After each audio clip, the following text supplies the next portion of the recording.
Hello. Today I'm here with Danielle LeFerve, a nationally certified counselor with a master's degree in clinical mental health. Today we are going to be talking about depression. Many teens are suffering from this disease. Depression affects people of all ages, genders, and backgrounds. Today we are going to be talking about how to help assist someone struggling with depression and how to treat this disease. Thank you for being here today. Sure, thanks for having me. So let's start out with how does someone get a diagnosis of depression? So that's a big, broad category that we're talking about in regards to depression. But to receive a diagnosis, you actually have to go to a doctor. A doctor could start the process like your primary care physician or somebody that you've seen for a long time. Yeah. And they could start to say, I think that there might be something here. And when they say that, then they might refer you over to a psychologist or a counselor like myself. Okay. And then we would diagnose a depressive disorder. Okay, so does it start at home? So do parents usually alert the doctor maybe that there's some symptoms going on? From my experience, it's actually the kids, the kiddos, the teens, young adults, even college-age individuals. This can affect anybody of all ages. And they are typically the ones that just say, something just doesn't feel right. Yeah. I've noticed something about myself that I don't like or that it feels different, and I want help with this. Okay, so I have depression. I suffer from this disease, but so I was diagnosed with major Depressive disorder, yes, and so they automatically put me on medication. Is that I don't know So you ever had too many cooks in the kitchen, and everyone says, well, you should be on medication. Well, you should just go to therapy. Well, you should do nothing and just change your diet. It's kind of how everybody in the field looks at this differently. And so you have to find somebody that fits your needs and fits what you like. So an SSRI, or a serotonin selective reuptake inhibitor, is what that stands for, a big long word for that, or an SNRI, which is different. So it's a selective norepinephrine reuptake inhibitor. Those are two of the major classifications for medication or medication use for depression. But cognitive behavioral therapy works just as well. There's studies that show that SSNRIs or SSRIs don't have any differences in cognitive capacity or depression symptoms. It's more so, how does the person feel and how do they react to it? So some individuals, they react well for medication and they go on and it's fine. Other individuals are like, I hate this and I don't want this at all. So what are some coping skills that teens can use? So like I mentioned before, cognitive behavioral therapy is one of the most, I would say, widely used therapies for individuals who have depression. And really cognitive behavioral therapy looks at changing your thought patterns. Right? So depression is a thought pattern that's consistent of, what did I do wrong? Why did this happen? I'm such a failure. Or talking to yourself in a negative way. And so if we can catch those negative thought patterns, or we can catch that negative self-talk, then we can change it. And so we teach skills as thought replacement, or thought stopping, something that's called cognitive restructuring, right? How can we change those thought patterns? And if we can change that thought pattern, then we can change the emotions that are associated with those thoughts as well. So what's the difference between depression and a mood disorder? So that's a big umbrella term, right? So mood disorders, you look at not only from the DSM-4, so this is one edition previous to what we're using right now. So the mood disorders looks at not only just depression, but also bipolar and anxiety, okay? So if somebody's coming to me and they say, well, I have a mood disorder. Well, time out. Let's see what we're going at here. Are you worried about what's going on today? Are you worried about what's going on in the future? Or there have been fluctuations in between the two, right? And so we look at depression as a persistent sadness, not really enjoying things that you like to do, not going out maybe with friends, or hanging out at the mall, maybe sleeping too much or too little, significant weight loss or weight gain. I mean, there's specific symptoms that are categorized in depression versus bipolar. Okay, so what are some roles, do you think, in the environment that you grow up? Does that have a role in? Oh, the famous question, nature versus nurture, right? Is it the parents or is it the environment around us, right? Is it what we were born with? Is it our biological makeup? or is it going to school or living in a community that has negative effects to us? That's an ongoing, what comes first, the chicken or the egg, right? There's no real pinpoint of what happens and what causes depression, but we know that it's definitely affected in different areas of the life development. Okay. So why are teens more susceptible to being diagnosed with depression? So teenagers, in and of themselves, so let's kind of take a step back from that question, because you're also talking about developmentally, right? And so teen expression and binary influences of whether they're female or male. And so I say binary because that's typically the assumption that we make. But there's a SOGI, which is called a sexual orientation or gender expression. So those are completely different. So everybody has a SOGI. And so LGBTQ individuals actually have a whole other part to depression as well. So individuals who kind of fall into that binary category of I express myself as either male or female, right? Yeah. We see a higher rate of those females who identify with depression, who experience depression. And that's attributed to an influx of hormones, right, during the puberty period. And that's typically an onset of like age 12, 13 years old. So if you think back when you were like 12 or 13 years old, there was a whole lot of stuff going on. Yeah. Not just becoming a woman, but then also the social implications as well. So going to a new school, having to navigate what that looks like, social friendships developing, different social friendships breaking down, maybe looking at different athletic teams or groups to get involved in. So there's a lot of stuff going not only on biologically, but also socially. Yeah. So what do you say to the parents who, like my mom was like this, she was just like, you're being dramatic, like you don't have depression. Like how do you explain that to a parent who doesn't like believe almost? So there's like a continuum, right? And so it's like very accepting or very rejecting. Yeah. So if you have a parent who's very rejecting, any step forward to that accepting continuum is much more improved. So if I can get a parent from changing from their mindset to, oh, my daughter doesn't have anything, there's nothing wrong with her, or my son has nothing that's going on, or to, wow, maybe let me embrace this, and what can I do to help support them? Yeah. Is it changing their diet? Is it getting them involved in a social club? Is it seeking a counselor for them? Yeah. What can I do to help support them in that area? Okay. And what is the difference between depression in teens and adults? Teens and adults. Okay. So there's not much difference per se. And for adults, I would say probably the onset is a little bit earlier. So a teenager who expresses, I shouldn't say expresses, I should say experiences one episode of depression is more likely to then develop additional episodes of depression in adulthood. So an episode of depression could look like 4 to 6 weeks of this depressed mood, but then they could recover. Individuals recover all the time. We're resilient. And then later on in life, they could develop it again, right? Okay, So the rates are kind of higher in that teen area because of that biological component. But a lot of adults also experience depression as well. So the symptoms look the same, but at teen depression, the onset of those symptoms are quite telling. So why isn't there more education on like depression in schools, or just like learning about like different mental health issues? I think that there are a lot of different programs available. You know, when I was doing research for teen depression, I was wondering the same question. Why don't we teach this in school? Why don't we encourage mental health and self-care and coping skills? Why isn't this a class? And there's no real good answer to that. I think it just has to come from comfortability, not only from the individuals asking to seek help, but also from the teachers providing that help. And so is there a model? Is there an assessment? Is there a teaching program, a manual that can be introduced to teachers, principals, administration, that can help them feel more confident in dealing with these types of problems? So whenever you go to like a therapy session, like what are the different types of like things you do? I don't know. Oh, I do a whole bunch of stuff, right? Talking is one, sitting on couches is another, right? But I see myself as a humanistic counselor. So from my perspective, people are people. I don't treat depression, I don't treat anxiety, I treat people. That's what I do. Yeah. And so the individuals that come in, I believe that they all have a different story to tell. And so my job and what I help people do is to tell that story. How can I help them, encourage them, and motivate them to be the person that they want to be and write their own endings? Okay.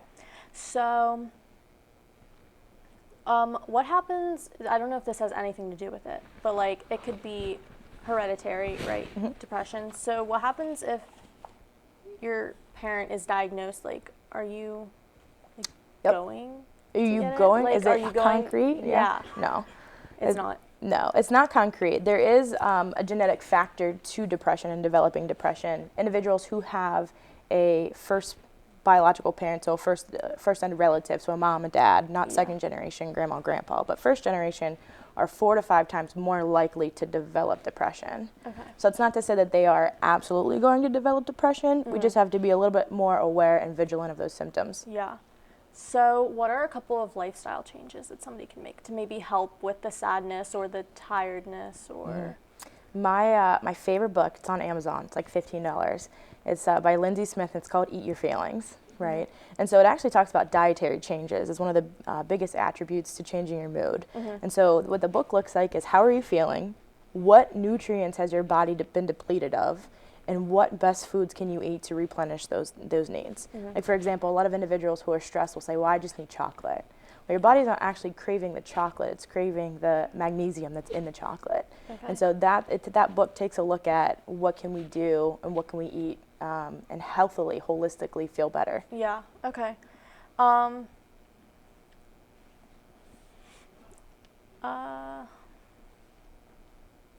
So when should somebody start talking about the way they feel? Like, I don't know, whenever I started feeling this way, like, I felt like, I don't know, what age is like, when do you think you can go and talk to somebody? I don't know. I felt uncomfortable about it, you know what I mean? You felt uncomfortable talking to somebody about it? Yeah. Can you tell me, if you feel comfortable, what was your biggest fear about going to talk to somebody? I always thought that they were going to think that I was like crazy, or like they were going to like put me away. Like, that was like my biggest fear. Just because of like suicide and everything, and I didn't want them to think that like it was that extreme. So I don't know. Well, that makes sense. That's a very common fear, and you're not the only person that has told me that. Well, if I go to the doctor, they're gonna like lock me up, and like those crazy movies that I see. That's not the case. And teen depression and suicide are very closely linked and related. And individuals who have depression are more likely to experience suicidal ideation. And so it's very important to start to talk to somebody, whether it's a friend, a parent, a coach, a neighbor, somebody that you feel comfortable with, if it has gotten to that point. There's also numbers and resources available for individuals who are at that point. Yeah. But for individuals who aren't at that point, they're like, well, it's not that bad. Yeah. We don't want it to get to that bad. We want to prevent this from happening. And so whenever you feel like something's off, or you feel that you are sad, know that my first reaction as a counselor isn't going to be like, oh, whoa, hey, you need to go someplace else. No, it's, how can we help you? How can I help you today? So what would you say to somebody who thinks that, like, who feels like their medication isn't doing what it needs to be doing? Like, it's not working almost, like they still feel down all the time? So that's something that we refer to as habituation. So our body is like an ecosystem. It likes to regulate itself. And so if you're putting something into your body that prevents it from regulating itself, then your body's not going to work to then continue to produce that. Yeah. So after a while, if you're taking these SSRIs or SNRIs, your body stops producing it because it doesn't need to work as hard to do that. Okay. So that's when it's called habituation. So your body becomes habituated to this drug. And so the only people that would be able to know that would be doctors or psychiatrists. Okay. And psychiatrists specialize in the medication for mental health concerns. Okay. What are the stigmas associated with being diagnosed as, like, depressed? I think we talked about that, right? You said I felt like I was going to be crazy, right? Yeah. That is the biggest stigma that everyone thinks. It's like, well, I don't want to be labeled as that. Yeah. Because what we really want is human interaction, social connectedness. And if I assign this label to myself, or if I get this label assigned to me, then my fear is I'm not going to be accepted by other people. Yeah. I'm not going to experience that social connectedness. And so that's the biggest connectivity, that's the biggest fear, the social stigma that surrounds mental concerns for it. Is there any connection between children developing depression and, like, say, family problems? So, like, a divorced family, being part of a divorced family, or like being adopted or anything like that? Absolutely, yes. That falls under the category of psychosocial stressors, right? So anything from finances to major life changes to medical concerns, anything that has to do with outside influences can impact a person's mental health. And so divorce is a big one, especially for kiddos, learning to kind of navigate that transition. Or medical concerns. If you're diagnosed with a severe medical condition like diabetes, that's another life transition. And so kind of coming to terms with this is how my new life is going to be. Yeah. I've done some research. I don't know how accurate. That's I don't okay. know. It's stated that children who are adopted are more likely to develop depression. How does that work if you're like adopted as a baby? I don't understand how that. Nature versus nurture, yeah. So if we look at human growth and development, so there's multiple different theories out there, but my favorite theory is Erik Erikson's. So if you start at a very early development, you're looking at trust versus mistrust. Getting the care and nurture as a baby is very important to the development of yourself growing as you grow older. And so, again, that chicken versus the egg, which came first? Is it the lack of nurture that was provided for that child, or is it the nature that this child has just from the genetics that they've developed or they've obtained from their parents? Yeah. We don't really know. Okay.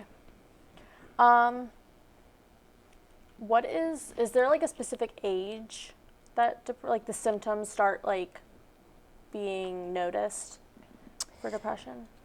If we're specifically talking about major depressive disorder, because when we say depression, that's really what we're looking at. Yeah. Now, there's other ones like seasonal affective disorder, even premenstrual depression, right? Yeah. Dysphoric disorder. So that actually has to do with the onset of hormones from an individual. And so at age 12 is typically when we start to see those onset of teenage depressive symptoms. Anything that has to do with major life transitions, then after we start to see an increase in prevalence. Okay. I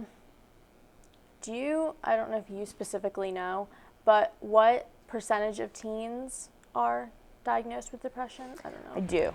I have to look at my paper though, because I don't have specific papers, right? But how common is depression, right? So ages 12 to 17, you're looking at 3.1 million. That's 12, almost 13% of at least one depressive disorder or at least one depressive episode that they've experienced. But actually that number is a low estimate, because you have to think these are individuals who are actually going to a doctor, a psychiatrist, a counselor to be diagnosed with depression. So the CDC actually came out and said in 2012 that's actually closer to about 30%. 30% of teens actually experience depression. So that's 1 in 3 of your peers. Yeah. So in a group of 3, at least one of you may experience a depressive episode or depressive symptoms. Yeah. For a parent, where are the best places to do research? NAMI. Yeah, the National Alliance for Mental Illness. I don't like to call it a mental illness because I don't like to attach that label. But NAMI is a great resource not only for teens and adolescents, if you're interested in what is this and what does this mean for me, but also for parents and advocates and teachers and counselors and administration. It's a great resource. They actually have a walk every year that you can get involved in, and you can meet new people, and you can kind of express yourself or even just gather research and additional information. So I never really asked about you. Why did you want to start being a psychologist or a counselor? Yeah. Counselor, yeah. So it's a little bit of a difference. I don't have a PhD. Okay. Maybe one day I will, depending on how much more schooling I want to do. Right. Why did I want to? I'm actually a veteran. So I spent 4 years in Hawaii. I was in the Army right after high school. Take a step back even further. So right after high school, I left and I joined the Army, was deployed to Hawaii. I was stationed over in Hawaii and then came back to Pittsburgh. And the entire time that I was living in Pittsburgh, I thought, I want to do more with my life. So I was a medic before, and I would help people medically, but I wasn't really dealing with what they were feeling inside. Yeah. I could put a Band-Aid on their wound, and I could stop it from bleeding, but I couldn't stop the hurt or the sadness that bleeding wound caused. So that really triggered something in me that said I wanted to do more for people. And so after I came back from Hawaii, I went to Waynesburg University for my master's degree, and there became a licensed professional counselor. Okay, that's nice. So I know we talked about I think we talked about the one. What are the other different types of depression that there are? Oh, so you have major depressive disorder, and you have seasonal affective disorder. And what is seasonal that specifically? Yeah. So in Pittsburgh, I don't know if you notice, what color is the sky all the time? Like gray. Gray, all the time, right? Yeah. So seasonal affective disorder looks at not getting enough vitamin D. Okay. So Pittsburgh actually has a higher rate of seasonal affective disorder because we're always gray and cloudy and just yucky, right? And so vitamin D lamps can be very beneficial for those individuals. So that seasonal affective disorder kind of starts around Thanksgiving, right beforehand, when it starts to get really dark and cloudy. Yeah. And then right around March, April, when the spring starts to come out, symptoms are gone. You feel great again, right? So that's seasonal affective disorder. That's more common. There's also adjustment disorder, like you talked about before, from somebody having to go through a life transition. There's a couple other ones as well, but those are the ones I mainly work with. Okay.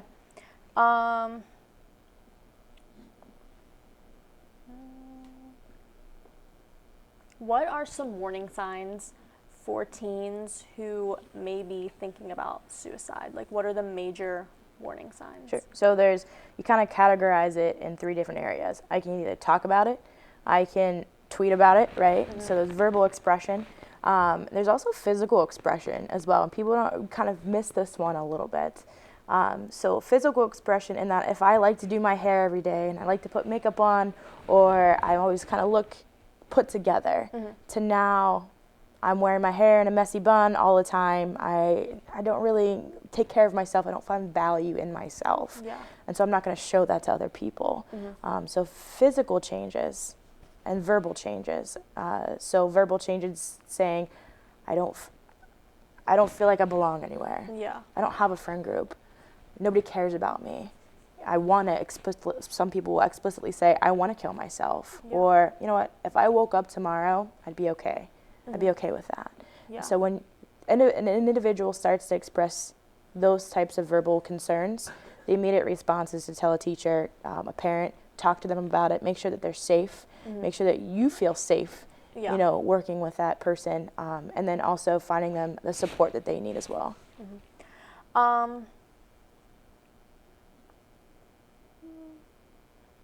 So what are some coping skills that you give your patients to use when they're at home or they're not around other people and they're kind of feeling down? So people, right? What do I do with people? So I really like something that's called DBT skills. It's dialectical behavioral therapy. And one of the most common and most useful skills that I talk about is grounding skills. How do I ground myself? Because remember, depression kind of affects this negative thinking habit. Yeah. So how do I get out of my head and into the world around me? And so grounding skills, you look at your 5 senses. So if I can do something that looks pretty, right? If I can do something that smells good, like baking, right? Baking an apple pie. If I can do something that feels good, taking a bath, using lotion, right? Anything that engages the senses, if I can exercise, right? Anything to get me out of this negative mindset and to put me into the world around me. If you need to reach out at any time, please contact the National Suicide Prevention Lifeline. This has been all for The Edge.